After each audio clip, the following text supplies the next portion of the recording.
नमस्कार दर्शक बंधु शुभ संध्या आमे नहीं आसु देश विदेश राज्य 20 गुरुत्वपूर्ण खबर खबर भल लगे वीडियो को लाइक करने सहित चैनल नुआ सब्सक्राइब करी आपण जिलार ना लिखिदेवे जहाँफल प्रत्येक दिन आपण जिलार खबर किसी ना कि अपडेट पाइपर तेज कौन रही आज सन्धार खबर चलता नजर पकाइबा। प्रथम खबर रत्न भंडार भितर हेब गणति मणति एने खूब शीघ्र आनी एसओपी एने सूचना देले आईन मंत्री पृथ्वीराज हरिचंदन से कहते शिक्षा क्षेत्र विकास पर समीक्षा होईछि काम आरंभ होईछि आगामी 11 तारिख रे श्रीमंदिर विकास नहीं समीक्षा बैठक हेब कार्तिक मास पर धाड़ी दर्शन गणति मणति हेब श्रृंखलित दर्शन हेले कौन असुविधा हेब नाही भक्त अनुरोध दर्शन समय तरबर न होई मंदिर प्रशासन पक्षर जहाँ व्यवस्था होईछि ताहा सहयोग करा जिवो। आज पंचुक प्रबल भिड़ थिला पाखापाखि 1 किलोमीटर पर्यंत प्रबल भक्तों भिड़ जमी थिला।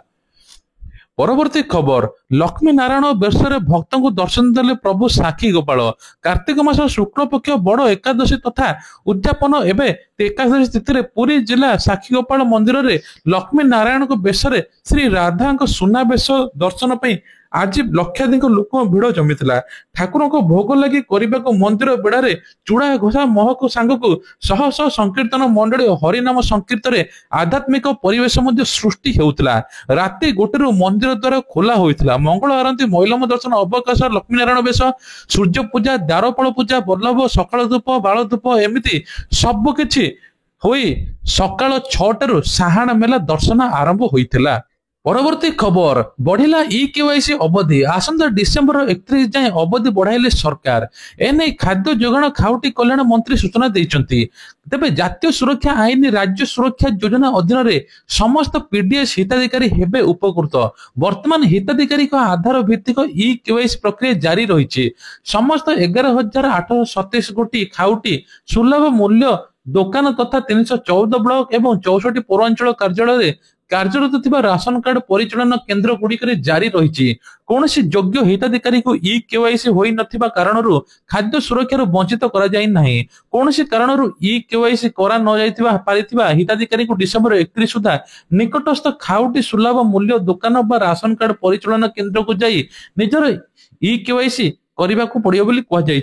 बड़ खुलासा कले शंकर पृष्टि हजार हजार कोटी डील होईची तेबे गिरफ होइतिबा एसआई स्कैम रो मास्टरमाइंड शंकर पृष्टि भुवनेश्वर पहुंचे पर एक बड़ खुलासा करिसंती से कहचंती पूर्व सरकार हजार हजार कोटी टंकार डील होईची ता सहित मु सरेंडर करि नथंती तेबे हजार हजार कोटी डील केमिति आस्तांता षड्यंत्रकारी सबु तथ्य सरकार को दिया जिवो तेबे मु लुचि नथिली आईन अनुसार सम्मुखीन हेउथिली हाईकोर्ट रे फाइल कर जाइथिला सुप्रीम कोर्ट रे फाइल करिथिली हाईकोर्ट को आगुआ जमीन मागिथिली से समय देइथिले आ गोटे मास पर आसी हाजर होइथांती तेबे से कहचंती स्त्री दीप्तिमयी साहू कन्यारे कोनोसी मामला नाही कोर्ट को ऊपर संपूर्ण भरोसा रही न्याय मिलिबो आपण मुख्य कार्पोरेटदार बोली सांबादिक प्रश्न उत्तर कहिचंती यह संपूर्ण मिछ बोली कहिचंती 124 लोकों जन्म कुंडली बाहर करंतु कहा सह संपर्क नहीं। परवर्ती खबर होची बस चलाउथला बेले हार्ट अटैक हेले बंचाइले 40 जनकर ऊर्ध्व जीवन तेबे निज जीवन चली गला किंतु बंचाइचंती 40 जनकर ऊर्ध्व यात्री जीवन खोर्धा जिला 57 नंबर जातीय राजपथ बोलोगड़ बजार निकट एक दुखद घटना घटी बस चलाउथला बेले हार्ट अटैक होइथिला हृदघात स्टीयरिंग भी छाड़ी नथिले ड्राइवर असह्य जंत्रणा भितर मध्य रास्ता कड़ को बस को लगाई पर निजे टली पड़ते मृतक हेले बोलोगड़ ब्लॉक गोड़ियाल गाँव शरद चंद्र मार्था सबुदिन भली बस चलांती हठात रास्तार हृदघात होता जंत्रणा भितर यात्री सुरक्षा प्राणपण उद्यम करते शरद गाड़ी को रास्ता कड़े लगेवा अचेत हो जाते तुरंत हॉस्पिटल निया डाक्तर से मृत घोषणा करिछि। परवर्ती खबर आज भी सुना दर बढ़ी ग्रहण किणवा पूर्व थे नजर पकातु सुना दर केते आज भारतीय बजार 24 कैरेट सुनार दर 1,23,000 पहुंची से 22 कैरेट सुनार दर 1,12,750 टंका पहुंची तेबे सबुठारु ए वर्ष अधिक अधिक सुना दर बढ़ी अन्यपटे रूपा किलो पिछा 1,52,000 टंका पहुंची।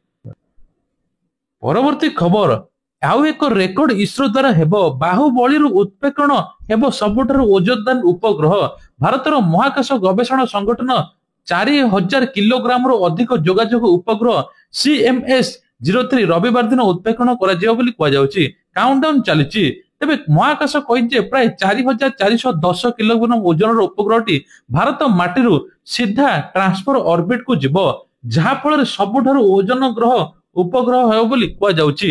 ଏହି ଉପଗ୍ରହକୁ LV-M3-M5 ରକେଟ ସାହାଯ୍ୟରେ ଉତ୍କ୍ଷେପଣ କରାଯିବ, ଯାହାକୁ ଏହାର ଭାରି ଉଠାଣ କ୍ଷମତା ବାହୁବଳୀ ନାମ ଦିଆଯାଇଛି। ପରବର୍ତ୍ତୀ ଖବର ହଉଛି ଜିଏସଟି କମିଲା ପରେ ଦିନକୁ ଦିନ ବଜାରରେ ମଧ୍ୟ ସବୁ ଜିନିଷ କିଣା ବିକା ଏବଂ ସବୁ ବିକ୍ରି ଆରମ୍ଭ ହୋଇଛି। ତେବେ ବିଶେଷ କରି ଇଲେକ୍ଟ୍ରୋନିକ୍ସ ଠୁ ଆରମ୍ଭ କରି ସବୁ ଜିନିଷ ଏବେ ଶସ୍ତା ହେବାରୁ ଯାହା ଫଳରେ ଗ୍ରାହକ ମାନେ କିଣୁଛନ୍ତି, ସେପଟେ ଗାଡି ମଧ୍ୟ ଶସ୍ତା ହେବାରୁ ଗାଡି ମଧ୍ୟ କିଣୁଛନ୍ତି। ତେବେ ଜିଏସଟି ହାରର ସରଳ କରିବା ପାଇଁ ସରକାର ଏବେ ଜିଏସଟି ପଞ୍ଜୀକରଣ ପ୍ରକ୍ରିୟା ସରଳ କରିଛନ୍ତି। ଆଜିଠାରୁ ମାତ୍ର 3 ଦିନରେ ଜିଏସଟି ପଞ୍ଜୀକରଣର ମଞ୍ଜୁରୀ ମିଳିପାରିବ। ସରକାର ଏହି ସରଳ ଜିଏସଟି ପଞ୍ଜୀକରଣ ସ୍କିମ ଦ୍ୱାରା ଛୋଟ ଏବଂ ମଧ୍ୟମ ଧରଣର ବ୍ୟବସାୟୀ ମାନେ ଉପକୃତ ହେବେ। ଏନେଇ ଗତ ସପ୍ତାହରେ ଅର୍ଥମନ୍ତ୍ରୀ ନିର୍ମଳା ସୀତାରମଣ ଘୋଷଣା କରିଛନ୍ତି। ନୂତନ ଆବେଦନକାରୀ ମାନେ ମାତ୍ର 3 ମାସ 3 କାର୍ଯ୍ୟ ଦିବସରେ ମଧ୍ୟ ଅନୁମୋଦନ କରିପାରିବେ। ସରକାର ଜିଏସଟି ସଂସ୍କାରର ଅଂଶ ଏବଂ ଜିଏସଟି ପରିଷଦ ଗତ ମାସରେ ଏହା ଅନୁମୋଦନ କରିଥିଲା। ପରବର୍ତ୍ତୀ ଖବର ହଉଛି ବାରମ୍ବାର ସତର୍କ କରିବା ସତ୍ତ୍ୱେ ମଧ୍ୟ ରାସ୍ତା ଉପରେ ଅଳିଆ ଫିଙ୍ଗୁଛନ୍ତି ଲୋକେ। ସଚେତନତା କରିବା ପାଇଁ ନୂଆ ନିୟମ ଆଣିଛି ବାଙ୍ଗାଲୋର ପ୍ରାଧିକରଣ। ଏଣିକି ଯେଉଁମାନେ ରାସ୍ତାରେ ନିଜ ଘରର ଅଳିଆ ଫିଙ୍ଗିବେ ସେମାନଙ୍କ ଘରକୁ ଉପହାର ଯିବ ଅଳିଆ। ତେବେ ତା ସହିତ ମଧ୍ୟ 2000 ଟଙ୍କା ପର୍ଯ୍ୟନ୍ତ ଜୋରିମାନା ଲାଗିବ। ଏନେକି ସତର୍କ ରହିବା ପାଇଁ ମଧ୍ୟ କୁହାଯାଇଛି। ଏଣେ ସେଣେ ଅଳିଆ ଆଉ ପଡିବ ନାହିଁ। ଯୋଉମାନେ ପକେଇବେ ତାଙ୍କ ଘରକୁ ସିଧା ଯିବ ଅଳିଆ ବୋଲି ସୂଚନା ଦିଆଯାଇଛି। ପରବର୍ତ୍ତୀ ଖବର ହଉଛି କଳିଙ୍ଗ ଘାଟିରେ ଯାତ୍ରୀବାହୀ ବସ୍ ଚଳାଚଳ ଦାବି। କନ୍ଧମାଳ ଜିଲ୍ଲା କଳିଙ୍ଗ ଘାଟି ଦେଇ ଯାଉଥିବା 157 ନମ୍ବର ଜାତୀୟ ରାଜପଥ ତଥା ଗଞ୍ଜାମ କନ୍ଧମାଳ ଜିଲ୍ଲା ସହିତ ଯାତାୟାତ ସବୁଠାରୁ ସହଜ ଏବଂ ରାଜପଥଟି ଭୂସ୍ଖଳନ ଯୋଗୁଁ ଦୀର୍ଘ ଦିନ ବନ୍ଦ ରହିଥିଲା। ବହୁ ଦିନ ପରେ ଅସ୍ଥାୟୀ ଏବଂ ରାସ୍ତା ନିର୍ମାଣ କାମ ସରିଛି, କିନ୍ତୁ ଗାର୍ଡ ୱାଲ କାମ ହେଲା। କିନ୍ତୁ କୁହାଯାଉଛି ଯେ ଏପର୍ଯ୍ୟନ୍ତ 2 ଦିନ ହେଲାଣି 2 4 ଚକିଆ ଯାନ ଚଳାଚଳ ଦେଖିବାକୁ ମିଳିଛି। ଯାତ୍ରୀବାହୀ ବସ୍ ଚଳାଚଳ ନିମନ୍ତେ ପ୍ରଶାସନକୁ ଅନୁମତି ଦେଇଛନ୍ତି ବୋଲି କୁହାଯାଉଛି। ଗ୍ରାମବାସୀ ବହୁତ ହଇରାଣ ହେଉଛନ୍ତି। ଏନେଇକି ମଧ୍ୟ ସିଧାସଳଖ ଖାଉଟି ଉପରେ ପ୍ରଭାବ ପଡୁଛି। ବହୁ ଦିନ ହେଲାଣି ବସ୍ ଭଡା ଅଧିକ ସମୟ ଦେଇ ଯାତାୟାତ କରୁଛନ୍ତି, ତେଣୁ ସିଧାସଳଖ ଖାଉଟି ଉପରେ ପ୍ରଭାବ ପଡୁଛି ବୋଲି କୁହାଯାଉଛି। ଏହି ଘାଟି ଦ୍ୱାରା ଗଲେ ଆହୁରି କମ ସମୟ ଲାଗିବ ଏବଂ ଆଉ ଅଧିକ ଟଙ୍କା ଦେବା ପାଇଁ ପଡିବ ନାହିଁ। ପରବର୍ତ୍ତୀ ଖବର ହଉଛି ନଭେମ୍ବର ମାସ ଉଷ୍ମ ଦିନ, ଥଣ୍ଡା ରାତି ସହିତ ଆରମ୍ଭ ହେବ। ତେବେ ବିଶେଷ କରି ରାତିରେ ଥଣ୍ଡା ହେବ, ଦିନରେ ମଧ୍ୟ ଗରମ ହେବ ବୋଲି କୁହାଯାଉଛି। କିନ୍ତୁ ଜାତୀୟ ରାଜଧାନୀରେ ଶୀତ ଏବେ ବି ନାହିଁ। ସୂଚନା ଅନୁଯାୟୀ ଆଗାମୀ ଦିନରେ ଦିଲ୍ଲୀରେ ସୁଖଦ ପାଗ ଜାରି ରହିବ, କାରଣ କଠୋର ଥଣ୍ଡା ପାଗ ଧୀରେ ଧୀରେ ଦିଲ୍ଲୀ ଏନସିଆର ଅଞ୍ଚଳକୁ କବ୍ଜା କରିବ।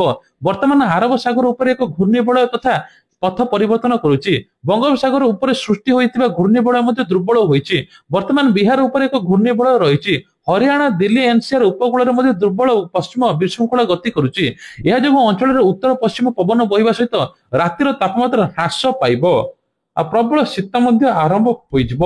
ପରବର୍ତ୍ତୀ ଖବର, ଆମେରିକା ରାଷ୍ଟ୍ରପତି ଡୋନାଲ୍ଡ ଟ୍ରମ୍ପଙ୍କ ନାଁରେ ରହିଛି ନକଲି ଆଧାର କାର୍ଡ। ଏନସିପି ଏବଂ ବିଧାୟକ ରୋହିତ ପାୱାର ଟ୍ରମ୍ପଙ୍କ ନାଁରେ ନକଲି ଆଧାର କାର୍ଡ ପ୍ରସ୍ତୁତ ଏବଂ ନକଲି ଭୋଟର ପଞ୍ଜୀକରଣ କରିବାର ଅଭିଯୋଗ ଆସିଛି, ଯାହାଫଳରେ ପୋଲିସ ଅଜ୍ଞାତ ବ୍ୟକ୍ତିଙ୍କ ବିରୋଧରେ ମାମଲା ମଧ୍ୟ ରୁଜୁ କରିଛି। ଯେକୌଣସି ବ୍ୟକ୍ତି ବିଭିନ୍ନ ପ୍ରକାର ଆଧାର କାର୍ଡ ନକଲି ଆଧାର କାର୍ଡ କରି ତାଙ୍କ ଉପରେ ଦୃଢ କାର୍ଯ୍ୟାନୁଷ୍ଠାନ ନିଆଯିବ ବୋଲି ସୂଚନା ମିଳୁଛି। ସୁଭଦ୍ରା ଟଙ୍କାକୁ ନେଇ ମୁଖ୍ୟମନ୍ତ୍ରୀଙ୍କର ବଡ ଘୋଷଣା। ଏଥର ସୁଭଦ୍ରା ଶକ୍ତି ମେଳା ହେବା ପାଇଁ ଯାଉଛି। 307 ସ୍ୱୟଂ ସହାୟକ ମହିଳା ମଧ୍ୟ ସାମିଲ ହେବେ। ତେବେ ସୁଭଦ୍ରା ଟଙ୍କା 8 ତାରିଖରେ ମିଳିବା ପାଇଁ ଯାଉଛି। 21 ବର୍ଷ ଯେଉଁମାନଙ୍କୁ ହେଇଛି ସୁଭଦ୍ରା ପୋର୍ଟାଲ ଖୋଲା ଅଛି, ସେମାନେ ମଧ୍ୟ ଆବେଦନ କରିପାରିବେ। ଏନେଇକି ବଡ ସୂଚନା ମଧ୍ୟ ମିଳିଛି। ତା ସହିତ ମଧ୍ୟ କୁହାଯାଉଛି ଯେ ଏଥର ମହିଳା ମାନଙ୍କୁ 10 ଲକ୍ଷ ଟଙ୍କା ଋଣ ମିଳିବ, ପୁଣି ବିନା ସୁଧରେ। ପରବର୍ତ୍ତୀ ଖବର ହଉଛି ବନ୍ଦ ହୋଇଯିବ ଉଜ୍ଜ୍ୱଳା ସିଲିଣ୍ଡର ମିଳୁଥିବା ସବସିଡି ଯଦି କରିବେ ନାହିଁ ଏହି କାମ। ସିଲିଣ୍ଡର ଗ୍ରାହକଙ୍କ ପାଇଁ ଆଧାର ପ୍ରମାଣୀକରଣ ପ୍ରକ୍ରିୟାକୁ ସରଳ କରାଯାଇଛି। ପେଟ୍ରୋଲ ଏବଂ ପ୍ରାକୃତିକ ମନ୍ତ୍ରାଳୟ ଏକ ନୂତନ ସୁବିଧା ଆରମ୍ଭ କରିଛି। ଗ୍ରାହକମାନେ ଘରେ ବସି ମାଗଣାରେ ସ୍ମାର୍ଟଫୋନ ବ୍ୟବହାର କରି ସେମାନଙ୍କର ବାୟୋମେଟ୍ରିକ ଏବଂ ଆଧାର ପ୍ରମାଣୀକରଣ କେୱାଇସି କରିପାରିବେ। ନହେଲେ ଆପଣଙ୍କର ସବସିଡି ବନ୍ଦ ହୋଇଯିବ ବୋଲି ସୂଚନା ମିଳୁଛି। ନହେଲେ ଆପଣମାନେ ବାହାରେ ଯେକୌଣସି ଜନସେବା କେନ୍ଦ୍ର ଯାଇ କେୱାଇସି କରେଇ ନିଅନ୍ତୁ ବୋଲି ସୂଚନା ମିଳୁଛି।